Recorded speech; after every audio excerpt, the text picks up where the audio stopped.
বন্ধুরা, যে low risk investor আছে, যারা নিজেদের ইনভেস্টমেন্টে বেশি রিস্ক নিতে পারে না, তাদের জন্য কিন্তু আরডি একটা ভালো অপশন বেরিয়ে এসেছে। আপনার আরডি ইনভেস্টমেন্ট আপনি কত থেকে শুরু করবেন, কত সময়ের জন্য করবেন, এই সব কিছুর ফ্লেক্সিবিলিটি পাওয়া যায়। আর এক ধরনের কিন্তু এই রিটার্নস গ্যারেন্টেড হয়। গ্যারেন্টেড রিটার্নস মানে এফডি তো না, একদমই না। তাহলে আরডি নিশ্চয়ই সরকারের কোনো স্পেশাল স্কিম হবে, যেমন পিএফ, পিপিএফ এক্সেট্রা? না, তেমনটাও না। তাহলে আসলে আরডি কি? টেনশন নিতে হবে না, এই ভিডিওতে আমরা আরডি রিলেটেড সব কিছু ইন ডিটেলস শেয়ার করব। আরডি কি হয়, এটা কে প্রোভাইড করে, আরডি আর এফডি এর মধ্যে তফাৎটাই বা কি, এটার ইন্টারেস্ট কিভাবে পাওয়া যায়, আর আপনি আরডি কিভাবে বুক করবেন। তো চলো সবার আগে দেখে নিই এই আরডি আসলে হয়টা কি। তো বেসিক্যালি আরডির মানে হলো রেকারিং ডিপোজিট। এবার রেকারিং এর মানে হলো যা বারবার অকার হয়। আই এম শিওর যে আপনারা এসআইপি এর মানে তো নিশ্চয়ই জানেন। এসআইপিতেও আপনাদের প্রত্যেক মাসে অ্যাকাউন্ট থেকে একটা অ্যামাউন্ট কেটে যায়। তো এক ধরনের কিন্তু এসআইপিও হচ্ছে একটা রেকারিং। আরডিও কিন্তু সম্পূর্ণ তেমনটাই, আপনার অ্যাকাউন্ট থেকে প্রত্যেক মাসে কিন্তু টাকা কাটবে। কিন্তু এসআইপি আর আরডির মধ্যে একটা তফাৎ হলো, এসআইপিতে যখন আপনাদের টাকাটা কাটে অ্যাকাউন্ট থেকে, সেটা কিন্তু মার্কেটে ইনভেস্ট হয়ে যায়। আর যখন আরডিতে টাকাটা কাটে, সেটা কিন্তু কোনো ব্যাংক বা পোস্ট অফিসে ইনভেস্ট হয়। ব্যাংক বা পোস্ট অফিস কিন্তু ওই টাকাগুলোকে নিয়ে ইনভেস্ট করে দেয়, লাইক গভর্নমেন্ট বন্ড, বা সাধারণ মানুষ, ধরুন আপনার আমার মতো মানুষদেরকে লোন দিয়ে দেওয়া হয়। এর বদলে কিন্তু ব্যাংক বা পোস্ট অফিস দুটোই কিন্তু রিটার্নস ফিক্সড আর গ্যারেন্টিড দেয়। কিন্তু যেমনটা আপনারা জানেন, এসআইপিতে কিন্তু গ্যারেন্টেড বা ফিক্সড রিটার্নস হয় না, কিন্তু আরডিতে রিটার্নস ফিক্সড আর গ্যারেন্টেড হয়। কিন্তু এদের দুজনেরই মানে এই আরডি আর এফডির যে টাকা কাটার ধরনটা আছে, এটা দুটোরই সেম। একটা নির্দিষ্ট তারিখে মাসের আপনার অ্যাকাউন্ট থেকে টাকা কেটে যাবে, এটার কিন্তু নিয়মটা দুটো ক্ষেত্রেই সেম। যখনই আমরা এই ফিক্সড আর গ্যারেন্টেড রিটার্নস এর কথা শুনি, তখনই আমাদের মাথায় কিন্তু এফডির ঘন্টা বাজে। অনেকেই ভাবে ফিক্সড আর গ্যারেন্টেড রিটার্নস মানে এফডি আর আরডি কিন্তু সেম, কিন্তু না, একেবারেই কিন্তু সেটা নয়। এফডিতে যেমনটা আপনারা জানেন যে টাকা লামসামে ইনভেস্ট করা হয়, মানে যখনই আপনার কাছে মানে 1 লাখ বা 2 লাখ টাকা একত্রে হয়, তখন সেটা আপনি 2-3 বছরের জন্য এফডিতে ইনভেস্ট করতে পারেন। কিন্তু অনেক মানুষের কাছে লামসাম অ্যামাউন্ট, এতগুলো টাকা একত্রে কিন্তু হয়ে ওঠে না। তারা কিন্তু মাসে 5,000 10,000-এ ইনভেস্টমেন্ট করার জন্য কমফোর্টেবল হয়, তাদের জন্য কিন্তু আরডি বেস্ট অপশন। আপনি মাসে 2,000 1,000 দিয়েও এটা করতে পারেন। ইনফ্যাক্ট 100 টাকা দিয়েও আপনি কিন্তু এই আরডি শুরু করতে পারেন। প্রত্যেক মাসে আপনার অ্যাকাউন্ট থেকে টাকা কেটে যাবে একটা নির্দিষ্ট দিনে, আর আপনি আপনার যত দিনের জন্য আপনার ইচ্ছে তত দিনের জন্য এটাকে করতে পারেন। আর যখন সেই টাইম পিরিয়ডটা শেষ হয়ে যাবে, আপনি আপনার টাকা ইন্টারেস্ট সমেত ফেরত পেয়ে যাবেন। তো এভাবে দেখলে আরডিতে ইনভেস্টমেন্ট এসআইপির মতো, আর রিটার্নস কিন্তু এফডির মতো। একরকম ভাবে আরডিকে এসআইপি প্লাস এফডির মতো ইনস্ট্রুমেন্ট হিসেবেও কিন্তু দেখা যায়। তো চলো, এবার এটা তো বোঝা গেল যে আরডি কি, এতে কিরকম ভাবে কি রিটার্নস পাওয়া যায়। তো এবার আমরা দেখি যে আরডির টার্মস অ্যান্ড কন্ডিশনস কি আছে। আর এটার জন্য আমরা ইন্ডিয়ার সব থেকে বড় ব্যাংক এসবিআই কে নিয়ে আমরা বোঝাবো। আর মোটামুটি সব ব্যাংকের টার্মস অ্যান্ড কন্ডিশন কিন্তু সিমিলার থাকে। এসবিআইতে আরডি করার জন্য আপনি মিনিমাম 100 টাকা দিয়ে শুরু করতে পারেন, আর আপার অ্যামাউন্ট যা কিছু ইচ্ছে হতে পারে। আর মিনিমাম টাইম 12 মান্থ থেকে 10 বছরের পর্যন্ত হতে পারে। এবার চলো এফডি আর আরডির মধ্যে তফাৎ দেখানো শুরু করা যাক। এফডি কিন্তু আপনি যে কোনো ব্যাংকে 12 মাসের কমের অপশানেও কিন্তু করতে পারেন। ইনফ্যাক্ট কিন্তু এসবিআই 7 দিনের জন্যও কিন্তু এফডির অপশান রাখে। তো চলুন আরও আগে যাওয়া যাক। আরডিতে যেমন একটা নির্দিষ্ট দিনে আপনার অ্যাকাউন্ট থেকে টাকা কাটে, তো সেই নির্দিষ্ট দিনটাতে মানে যে আপনার ডেটটা আছে, সেই ডেটে যদি আপনার কোনো কারণে আপনার অ্যাকাউন্টে যদি টাকা না থাকে, তাহলে তখন কিন্তু এসবিআই আপনাকে পেনাল্টি লাগাবে। যদি আপনার আরডি 5 বছরের কম হয়, তখন আপনাকে 1.5%-এর পেনাল্টি দিতে হবে।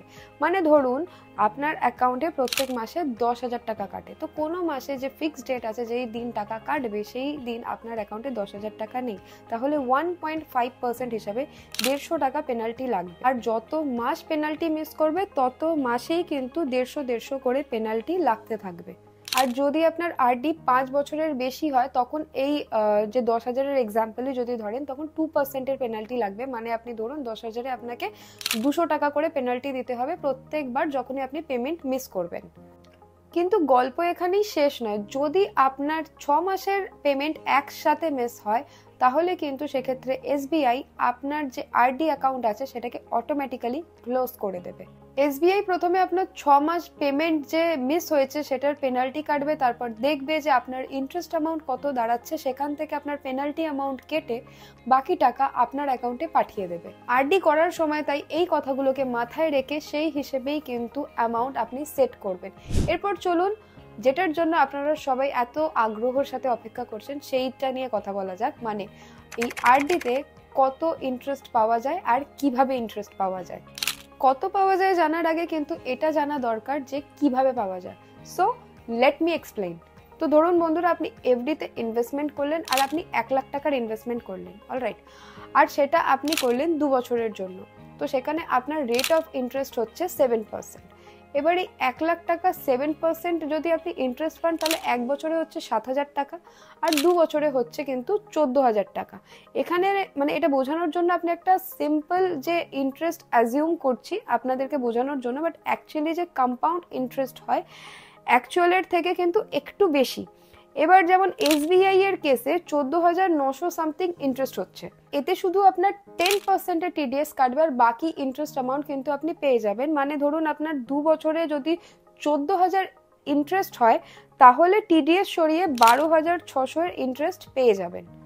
বাট আরডিতে কিন্তু এতটা পাওয়া যায় না, আরডিতে কিন্তু এর থেকে অনেকটা কম হয়। এটা এই জন্য কারণ এফডির কেসে আপনার এই 1 লাখ টাকা একদিনে ইনভেস্ট হয়ে যায় আর এটা 2 বছর পর্যন্ত সময় পেয়ে যায় ইন্টারেস্ট কামানোর জন্য। যদি আমরা এই 1 লাখ 2 বছরের জন্য আরডিতে ইনভেস্ট করি সেই ক্ষেত্রে কিন্তু আমাদের 4,167 টাকা করে প্রত্যেক মাসে পেমেন্ট করতে হবে।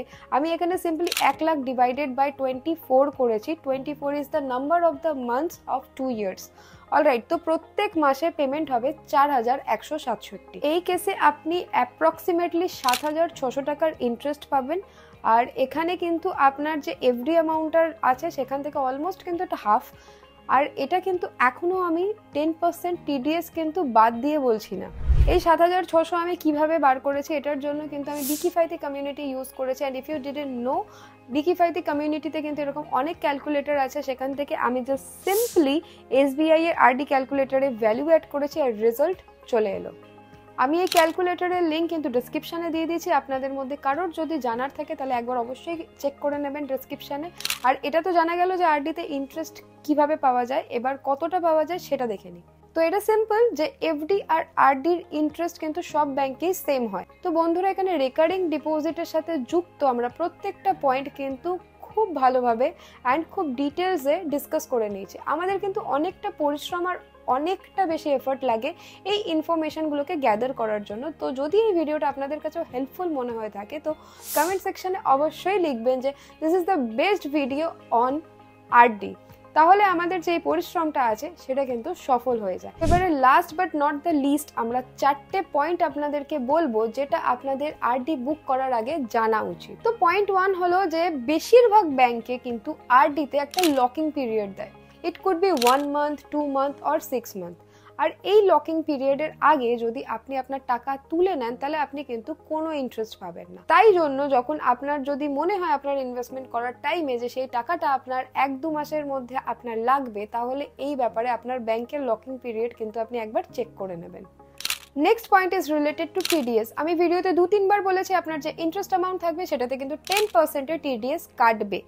এবার এখানে যদি আপনার ইয়ারলি ইন্টারেস্ট 40,000 থেকে কম হয়, আরডি আর এফডি মিলিয়ে আর সিনিয়র সিটিজেনের ক্ষেত্রে এই লিমিটটা 50,000 এর আছে, তার থেকে যদি কম হয় তখন ইন্টারেস্ট যেটা আছে সেটার মানে 10% টিডিএস কিন্তু কাটবে না। কিন্তু এতে কিন্তু অনেক ব্যাংক যেমন এইচডিএফসি এটাতে কিন্তু অনেক কন্ডিশন লাগিয়ে দেয়। যেমন এইচডিএফসির একটা কন্ডিশন হচ্ছে আরডির সাথে যদি সেভিংস অ্যাকাউন্ট আছে সেটা যদি এইচডিএফসির না থাকে তো সেক্ষেত্রে আপনি 2,000 এর ইন্টারেস্ট কামান বা 50,000 এর ইন্টারেস্ট কামান, 10% এর টিডিএস লাগবেই। থার্ড পয়েন্ট ইজ যে যখন আপনি আরডি শুরু করবেন আর আপনার ইনস্টলমেন্ট যেটা আছে সেটা যদি আপনি ফিক্সড করে দেবেন সেটা কিন্তু পরে আর চেঞ্জ করা যাবে না। এন্ড লাস্ট পয়েন্ট ইজ যে আপনি যদি আরডি শুরু করে নিলেন তাহলে পেনাল্টি ছাড়া মাঝখানে কিন্তু সেটাকে ব্রেক করতে পারবেন না। তো যা করবেন একটু সময় নিয়ে ভেবে চিন্তে করবেন। So that is it for today's video guys. যদি ভিডিওটা আপনাদের কাছে ভালো লেগে থাকে একটা লাইক অ্যান্ড কমেন্ট অবশ্যই করে দেবেন। আর এই ভিডিওটা যদি আপনাদের কাছে একটু ইনফরমেটিভ মনে হয়ে থাকে তাহলে আপনাদের ফ্রেন্ডস অ্যান্ড ফ্যামিলিজের সাথে অবশ্যই শেয়ার করে দেবেন। এরকম আরও অনেক এক্সাইটিং ভিডিও দেখার জন্য বিকিফাইতি বাংলা চ্যানেলটিকে অবশ্যই সাবস্ক্রাইব করে দেবেন। দেখা হচ্ছে নেক্সট ভিডিওর সাথে। Till then stay tune.